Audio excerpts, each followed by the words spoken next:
pesi bino mbote bande konyoso ya Genor TV to ile susu pona ko solola parce que makambo koloba ezali ezande ko na bino Franco Osvaldo na plateau ya Genor TV chaîne na bino na sengi na bande konyoso oyo balanda kabiso na internet basabone na Genor TV mais bo balanda biso na radio partenaire bo lukabiso na YouTube bo s'abonner na Genor TV comme ça. So bozubiso na radio te, boko zobiso na radio te, boko zobiso na internet. J'en profite aussi pour saluer tous les auditeurs de toutes les radios partenaires de Genor TV. Ba radio nyonso o babalansaka ba émission na biso, bandeko belé bazo benga na ba province belé, bazo senga quand même autorisation pour ba balancer ba audio ya ba émission na biso na ba radio na bango. Je le dis publiquement que ça ne pose pas vraiment un problème. Ça ne pose pas un problème. N'a pas poursuivre patron de la radio mon côté parce que à balancer émission Nabiso na radio nae à notre insu. Donc je ne peux pas vraiment le faire parce que tout ce que nous faisons est pour nous informer peuple Nabiso, pour nous informer bango pour que basa la intercepter donc que batomité mamabe bazali bazoya na ba intox pour nous intercepter peuple congolais. Voilà pourquoi nous sommes là comme les Wazalendo médiatiques pour que sa population dans le peuple Nanzela et puis qu'on continue à combattre là. Les politiciens, les dirigeants, les gens la bango, biso pe tous les médias, tous salo ya biso. Ceux qui peuvent même bango, les dirigeants, les déraper, togoya la bango. Israël le mouton balobara souvent que comme ça na, ils les soumou. Comme ça na, non comme ça les infractions. Voilà. Il a toujours dit ça. Et donc, Togo Zala Tozo Lia, Tozo Mela, Nengepe, Babano Benga na Yena, na Krissa Bosembe, Babenga Naka, ma passe à tout ça, mais les lots, Krissa Bosembe, patron, il y a ses sacs, a signé la décision, il y a plénière pour nous sanctionner émission Bosolo na politique. Et donc, les gens qui ont Israël, comme ça na, ils ont infraction. Comme ça, les infractions. Alors, biso to soutenaka bato basala malamu. Ba auditeur nyo so ba radio partenaire. Na Timbulu radio il y a ancien gouverneur, il y a Kassé central excellence Kabouya. Ba auditeur nyo so radio il y a excellence Kabouya na Timbulu, na pesibino mbote belé, na pesibino mbote même excellence Kabouya ici Kazali, na pesi yo mbote belé parce que ko sala pelo ko ningona na territoire na yo Eza lokumu ya territoire. En tout cas, un coup de chapeau. Mingi bazo alar, bakenande libanda. Mais quand même, yo, ozongi pa nabino, oketche la bango radio. Baba nape kulanda Genor TV. En tout cas, napesi bino nyoso bambote. Na vila kananga, ba radio nyoso baba lansa babilo, ba émission nabiso. Ezala à notre insu, ezala bao ba contacta biso. En tout cas, bambote belé, radio lumière, ba téléspectateur nyoso radio lumière. Na pesibino bambote ebele bola na radio lumière parce que désormais radio lumière est considéré le partenaire de Genor TV. Bon balolanda biso na radio lumière. Merci beaucoup. Ba radio nyonso ba province nyonso ba benga kabiso ba balansaka ba odo na biso. En tout cas bossa lango sans crainte tout ça les côté parce que tout ce que nous voulons c'est que ba congolais nyonso nenge Israël lobaka ata ba mama matembele ba mama maraîchère balanda biso na ba konyo so seka bango bazale sika internet ezate ako fongola mo radio nae papa fongoli radio na tongo mama pa zo profiter azo yoka makambo zo le kanamboka na bango. Donc bon balancer ngo, il n'y a pas de problème. Merci beaucoup na bino nyonso et soko sali ngo au signaler ngaipe comme ça na senga na bandeko nyonso bazana mboka wana ba soutenir pe ba radio na bino. Donc ça partenariat c'est une bonne chose. Merci beaucoup. N'a pas abordé ce sujet, il y a des frais chroniques parce qu'il y a une facilité lobby dans le bakiango, dans l'église. Bandeko, bandiko tinde langa iba biloko, tinde langa ba biloko tout ça. Bisoko ta culte na 7h na tongo. Makamone li déjà na ba 4h, 5h, 6h. Donc déjà ba biloko ce côté là qui a déjà na téléphone, na comme une église. Ba message zo kota na tala boy na moni ba biloko belé ba vidéo tout ça. Alors, na lobby, si on a minute dans une église. Nabima, na ke négocier la Congo ou bien n'adorer dans nos Nabi non. D'après tout ce que j'ai fait, c'est Dieu qui me donne le souffle et la force. je dois d'abord l'adorer, je dois le louer, et après, na okende, ko servir ba Congolais mususu.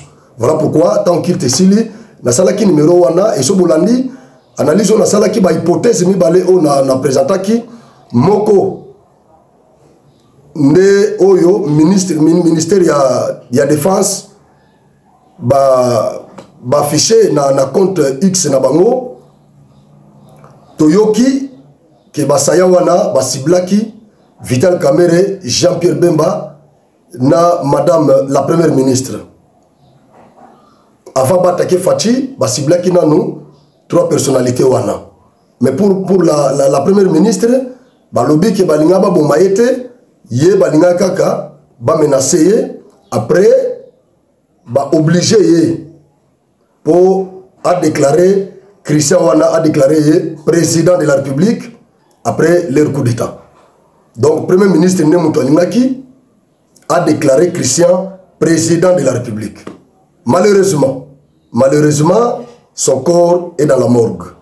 Je ne sais pas ce qui va déclarer que ce n'est pas Premier ministre. Je ne sais pas. Nako balancer les bino vidéo wana pour répondre. Vidéo wana ekoya pour répondre na Nandeko ya Kamerhe, docteur Didier Kamerhe, oyo abimisi version na de fait, to ko aborder yango, mais et offusqué ngai personnellement et offusqué ngai, mais nous allons aborder ça.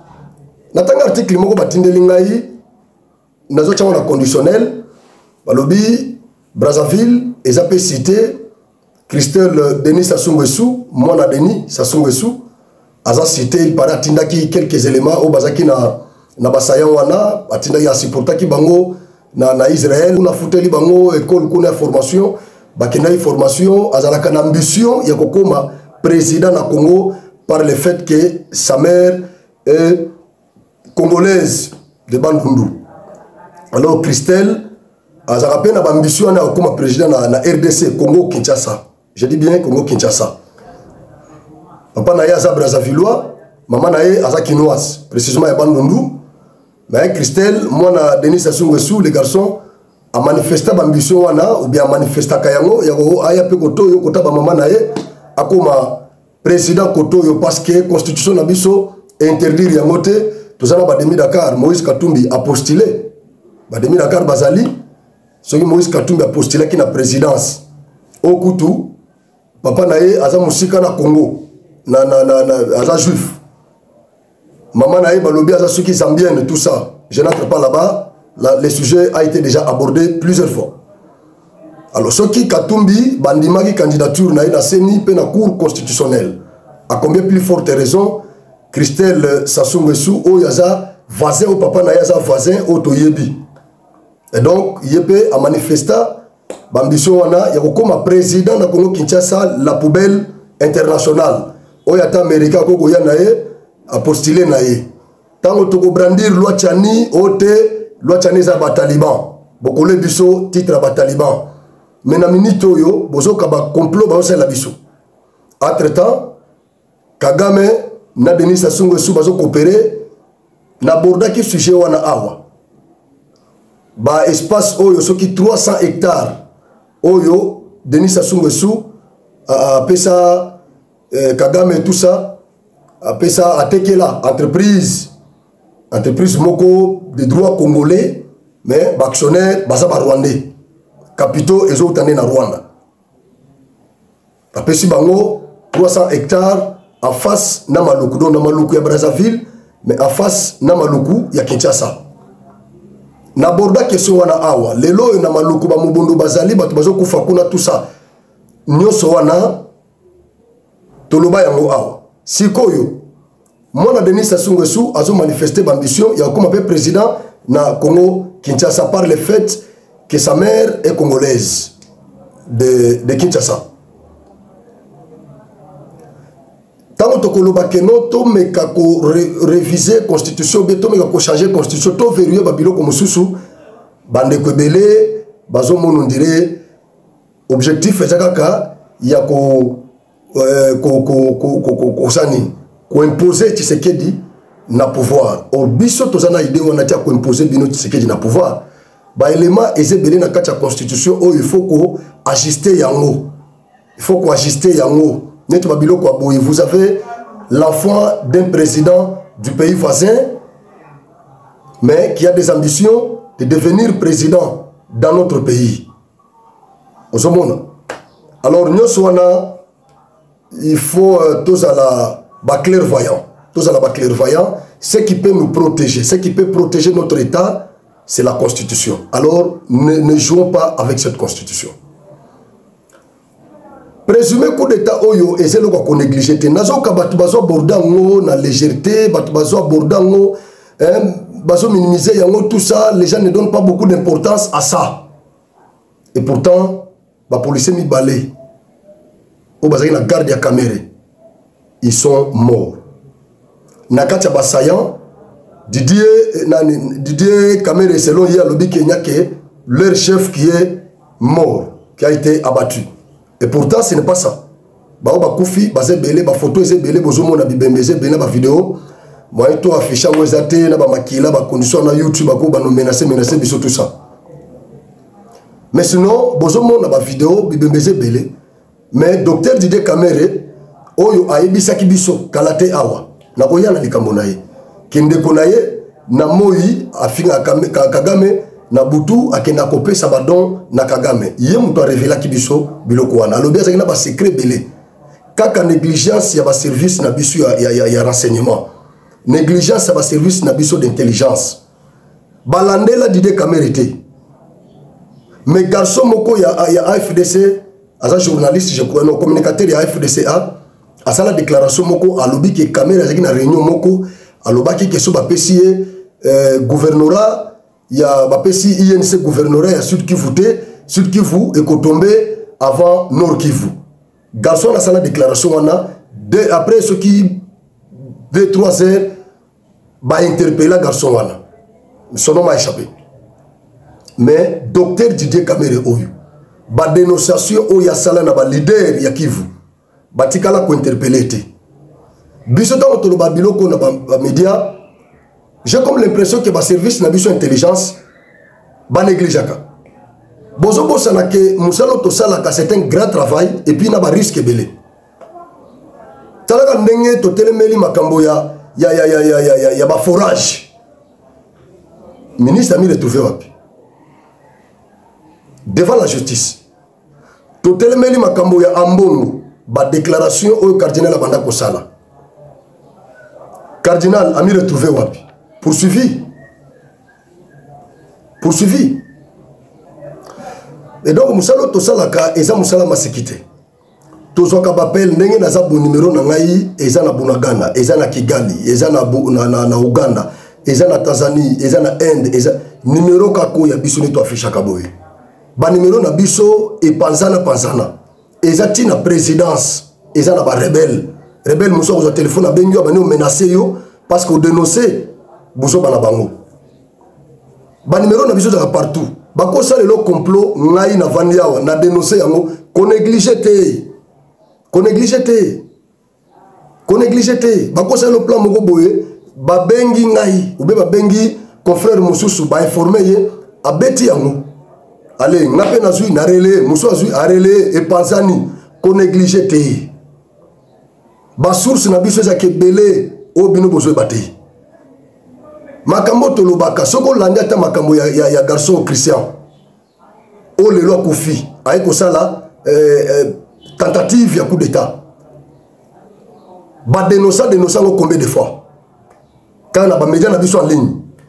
Mais parfois gouvernement bana o négligé. Mais les loyo batu bakufeli yango. Batu bakufeli. Donc bon négliger musala auto sala kati. Ne négligez pas ça. UNC a offisqué ngai. Lecture ya UNC na tentative ya coup d'état oyo. Et ça linga passe na motema.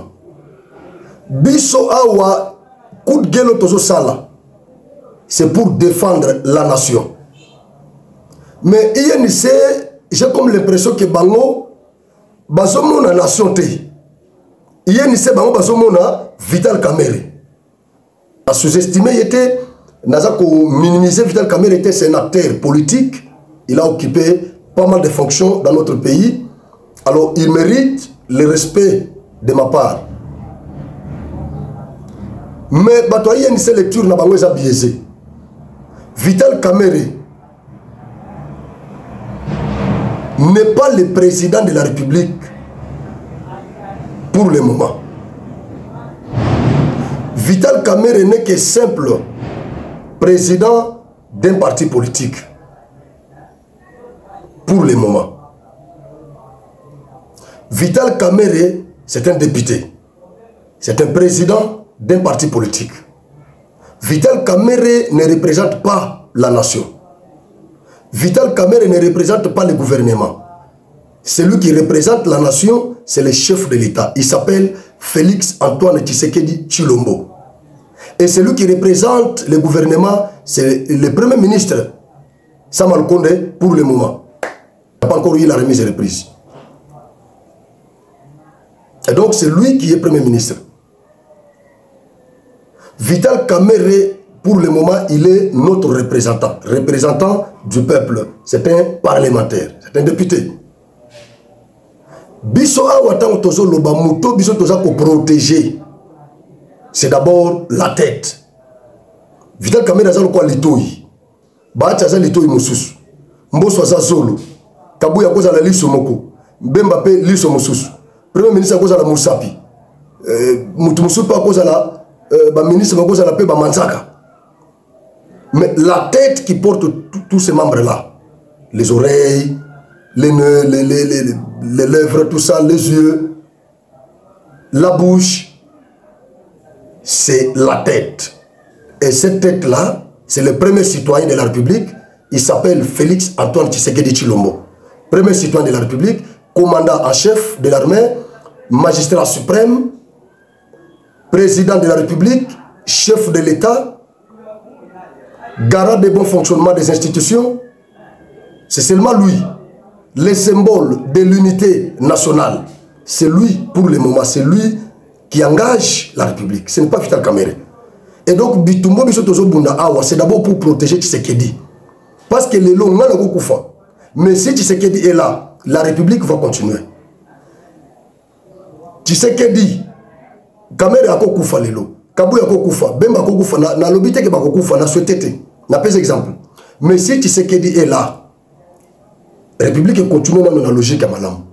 Mais le losoki Tshisekedi a quoi désordre côté na mboka, ba ko respecter constitution te to comme na vide juridique, mutumoso ko s'improviser a comme président à cause de la Rwandais, à cause de la Congo congolais à Brazzaville, ce qui n'a ebele pas en vieux Congo.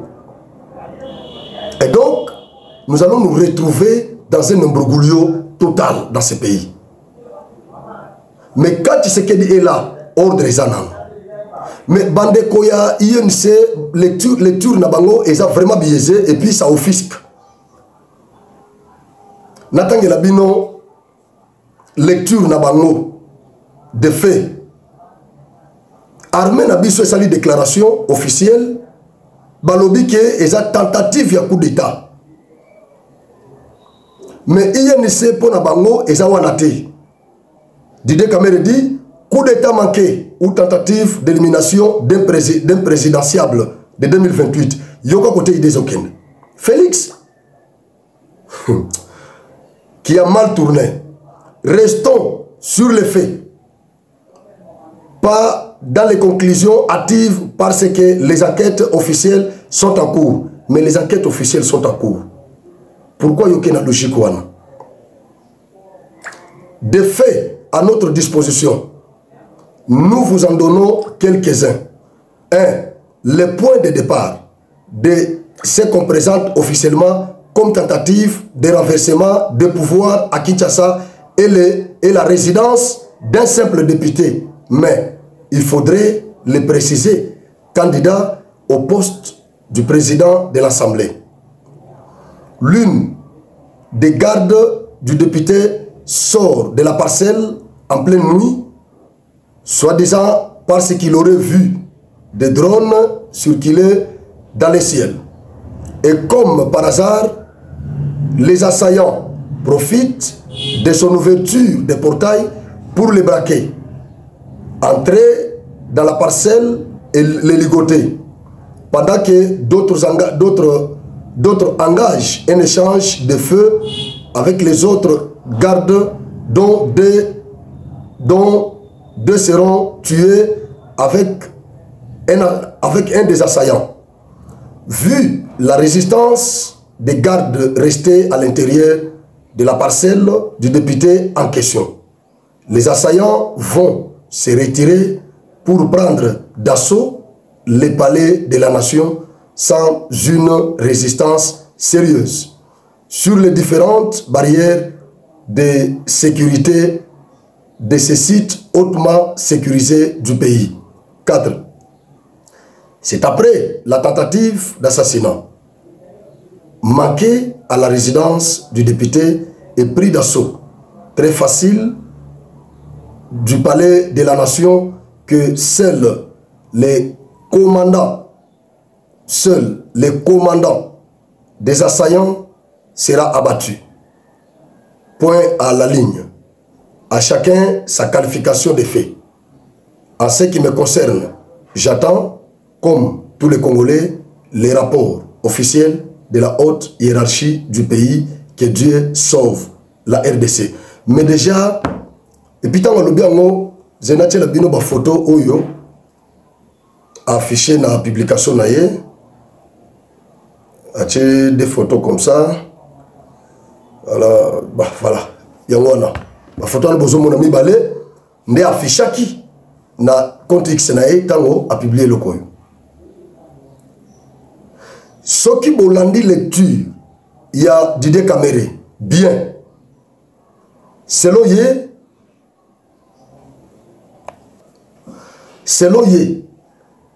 oyo armée lobby qui a tentative, il y a coup d'état, ils ont vraité. Ils ont des plans, il y a assassinat, il y a présidentiable, il y a candidat présidentiable en 2028. Aux hommes de maternité, il y a INC. Pour naïe, c'est Tshisekedi parce que ma photo est affichée déjà. On a la kibino. Ache Tshisekedi na caméra. Et photo où y a la caméra, ils en couleur. Photo à Tshisekedi, ils ont noir et blanc. Donc ils ont vraie couleur à Tshisekedi. Ce qui n'a qu'à analyser yango bien. Parce que bah fait nyoso, bah geste nyoso, bah si nyoso na politique, ils ont interprétable. Il y a Tshisekedi ya tiango na noir et blanc, ils ont vraie image à Tshisekedi te oiseau avec sa caméra. Mais il y a caméra a une vraie couleur naïe. C'est-à-dire que la caméra est sincère envers Tshisekedi, Tshisekedi a sincérité envers caméra. C'est ce que ça veut dire. Bokende na compte X naïe, Didier Kamere. Vous allez trouver cette publication dans la photo de Tchelibino. Donc, na idée ya Didier Kamere ou bien ya INC, c'est Tshisekedi qui aurait orchestré ces plans-là d'assassinat des candidats présidentiables en 2018. Et pourtant, lecture Oyo, j'ai eu ça dans média moko rwandais, Nabutu. Na luka on a tongo ti na moni amote. Na tanga on a média moko armée numérique ya Rwanda. J'ai lu ça moi-même. Donc ils ont lecture au Rwandais bazo sal. Il y a corroboré yango. Selon eux, c'est Tshisekedi qui aurait orchestré ce coup-là pour éliminer Vital Kamerhe. Attends na élection 2018. 28 na Kamerhe 2028. Soki na lobaki 2018 pardonnez-moi 2028 na Kamerhe. Vous pensez que Kamerhe attention que Tshisekedi a la course te. Soki Kamerhe a kozana soutien ya Tshisekedi te, ya IDPS te na Congo oyo. Vous pensez que Kamerhe vraiment Kamerhe koleka na photo oyo, na photo ya boyi.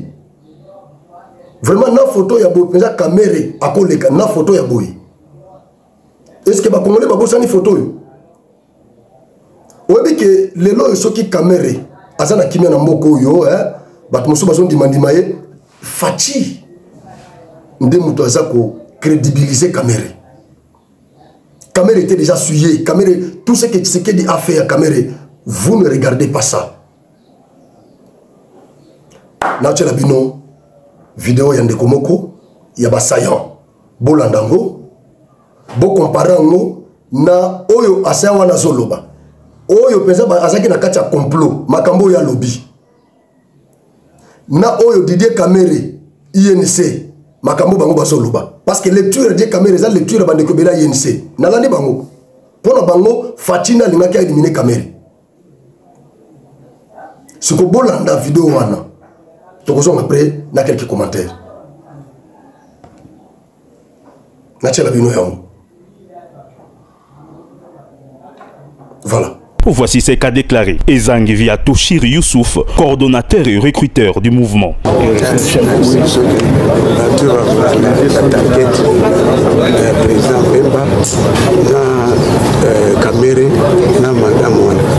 Madame la Première ministre, na wuti Angleterre. Na laika mouvement na ye, ya sabi so que non, celui de salaire oublié ba obena ye. Ceux qui to liki Kamere, to lui madame wana, yé mutado prononcer comme président de la République. Elle est comme nous aïe. On n'a qu'à idéologie na hindi na zoroba na puto. O yé a osa pouvoir courant qui a zara ba américain na simana.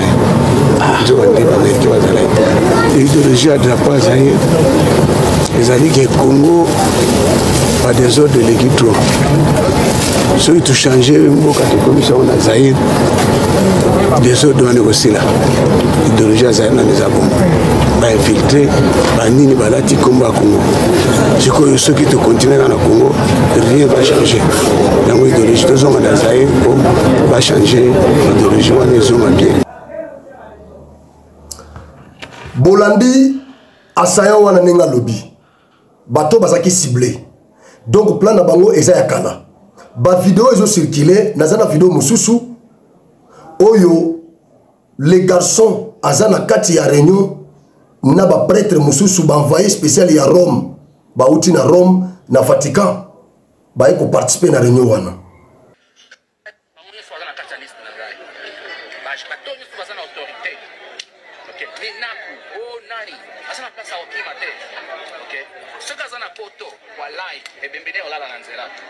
France, oh wapi, les bébés voilà dans zéro. Ils ont un commandement dans le peuple wana on se revendiquer pour l'engagement aliqué. Na kanga banyanga katonyo surtout va faire peuple congolais va souffrir. Na bloquer bango, o bango kufa ba kufa. Donc c'était un réseau qui a commencé depuis longtemps. Dans la vidéo il y a Bishop Élysée combattant en Afrique du Sud. Azolo bela makambo ya garçon ya Christian. Christian yaka na Congo sous Kabila pour renverser le régime à Kabila. Élysée attaqué à partir de l'Afrique du Sud. Alors comment ils ont renversé le régime, mais entre-temps, ils ont fait la émission, ils ont déjà plané la émission, et puis ils ont le baquet, ils ont na Congo, ils ont na Kinshasa précisément. Mais on va te tuer. Kabila rataka garçon. Abano mi benga commando, mais tu sais que doit soldater là aïe ala mokalisus aïe les sus kosala ba coup de gueule na ba média Bolandi garçon wana donc complot eza yakala complot eza yakala donc makambo yeni se bazoloba ça offusque parce que c'est Tshisekedi qui est menacé ce n'est pas Kamere muto bazolo keza Tshisekedi tant que Kamere na loba ina hypothèse na ngani ba lobby Kamera cause la bando ça les cas intimidation ndé balobi na premier ministre balinga ba boma été tam so Kamera balinga ba boma été on ne sait pas balinga ba ça l'intimidation pourtant comme président de l'Assemblée nationale comme ça a travaillé pour la bango mais bozo zongo bozo la Tshisekedi a gagné nini na ko éliminer Kamera ata tout ça ma été qu'est-ce que Tshisekedi gagnerait en éliminant Vital Kamera? Soki Tshisekedi azaki esprit mabe alinga tika Kamere na prison. Soki Tshisekedi azaki esprit mabe alinga nommé Kamere ministre vice-premier ministre ministre économique. Ce qui Tshisekedi Azaki Mabe, alingaki ça la choix, il y a Kamer était comme candidat dans l'élection, il y a bureau, il y a assemblée nationale. Et ça gâté, Kamer est mon nom de bien, biso le qui a Azaki choix et Tshisekedi. Kamer est mon nom de bien. Et ça gâté. Nanyo soa na Tshisekedi Azaka Mabe. Si vous bandez quoi, qu'est-ce que vous voulez? Vous voulez la tête de Tshisekedi? Pour la bino Tshisekedi Ndaza Mabe, Kamer Aza Moussanto, Kamer Aza bien, Tshisekedi Aza Mabe. Soki Tshisekedi Aza Lagate, na Congo balinga bani makamere, lisusu. Tala botika biloko wana, to kendeka ne toujours coopérer déjà ne toujours kendo na boy même par hypocrisie, mais to coopérer kaka parce que to bi que to coopérer kaka par hypocrisie na bino. To coopérer kaka. Alors botika babiloko wana ezusala malamu te. Merci beaucoup. Bo partager les liens. Nzamba pambola bino to kuta na deuxième numéro au tokolobela makambo ya est. Tokolobela makambo ya est.